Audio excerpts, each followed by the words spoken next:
আমাদের গ্রামে একটা কৃষক ছিল, তার নাম ছিল ফুসেন।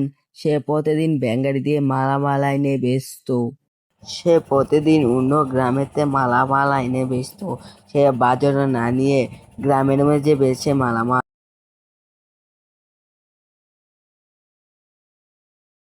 হেই ফুসেন দাদা, কয় টাকা কেজি কইরে টমেটো? 50 টাকা কেজি টমেটো নিবেন নাকি? নেব না, বেশি দাম হয়ে যায় টমেটো। আচ্ছা, তাহলে টমেটো থাকুক। হেই চাচা, টমেটো কয় টাকা কেজি? টমেটো 50 টাকা কেজি। এত দাম কে রে বাবা, আমরা কৃষক, এত টাকা আমার কাছে নেই। তাহলে আমি কি করব? টমেটো আমি কিনে আনি এত দাম দিয়ে। আচ্ছা, তাহলে আপনি বেচেন।